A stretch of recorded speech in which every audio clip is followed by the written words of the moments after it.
You know that feeling when you finally find the perfect SUV, only to learn later it spends more time at the mechanic than on the road? Well, it's happening again in 2025, and this time, it's not just a fluke. Mechanics are sounding the alarm. Consumer Reports is pulling no punches. And some of the newest, flashiest SUVs on the market are quietly turning into nightmares. Today, we're breaking down the new SUVs that experts are telling you to avoid at all costs, from engines that fail way too soon to tech systems that glitch like it's 2012. Stick around because a few of these names might seriously surprise you. Let's talk about the Jeep Grand Cherokee 4Z, because this plug-in hybrid might be one of the most disappointing SUV stories of the year. On paper, it sounds great. 270 horsepower from a turbocharged 4-cylinder paired with an electric motor, around 25 miles of electric-only range, and the rugged DNA Jeep is known for. But in the real world, owners and mechanics are telling a very different story. Consumer Reports gave it some of the lowest predicted reliability ratings in its class, 1 out of 5, flagging serious issues with the powertrain and electrical system.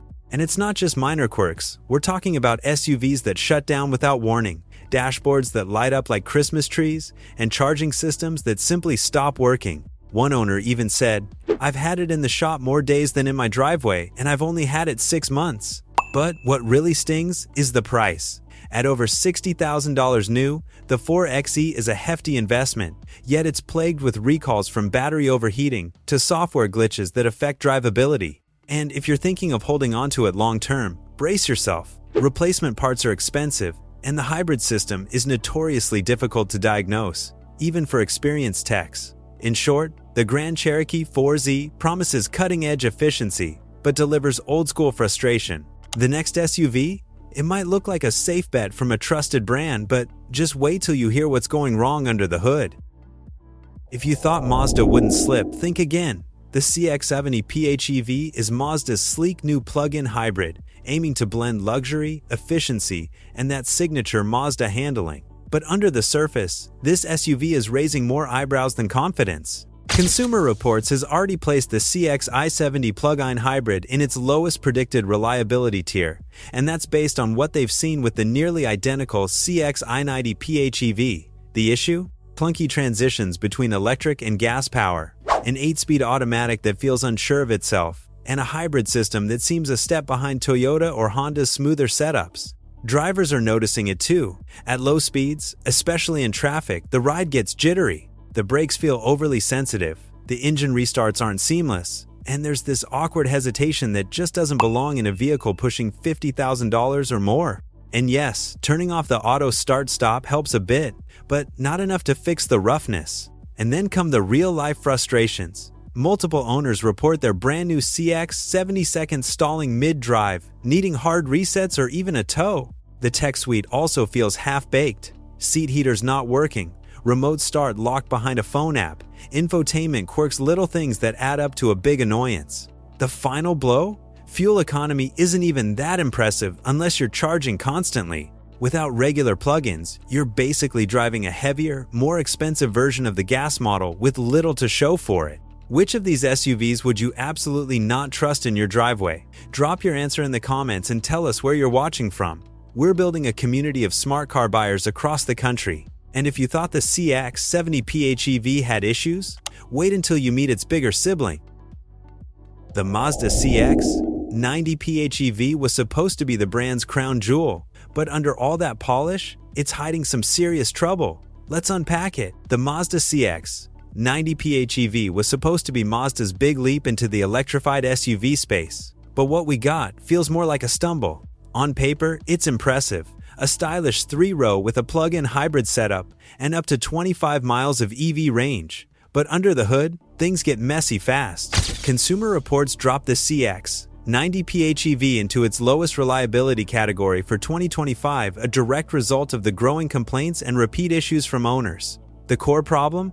Its 8-speed automatic transmission with a wet clutch has been a headache. Owners report it lurches at low speeds, struggles in EV to gas transitions, and generally feels unrefined. One owner put it bluntly, "It drives like a student learning to drive stick." Software gremlins are everywhere, from phantom warning lights to EV charging fans that stay on way too long. There are also reports of the forward collision system activating unnecessarily, steering quirks, and infotainment bugs that make daily driving frustrating. And if that's not enough, multiple owners have shared that they've already traded theirs and calling it a beautiful SUV that just wasn't ready for prime time. It's not all doom and gloom. The gas-only CX90 is still a solid choice. But if you're eyeing the plug-in version, this might be a case where being early comes with a cost.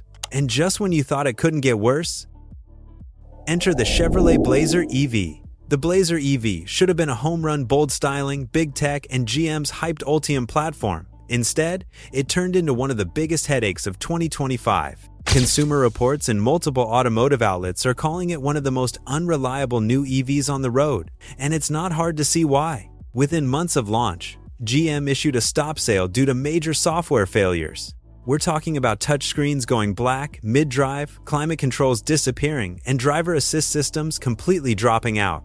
And these weren't rare bugs, they were so common GM had to halt deliveries across the board while they scrambled to issue a fix. One YouTuber summed it up like this: "The car looks amazing, but I couldn't trust it to get me home." And that's not just anecdotal. Dealers are reporting high return rates. Frustrated owners are flooding forums with complaints, and early testers have labeled it one of the most rushed EV launches in recent memory. Even after the software update, issues persist. Battery range often falls well short of estimates, charging speeds lag behind competitors, and build quality isn't what you'd expect from a vehicle flirting with $60,000. Bottom line, the Blazer EV might look like the future, but for now, it's a future you probably want to skip. Now, if the Blazer EV gave you chills, the Cadillac Lyriq might just freeze your wallet.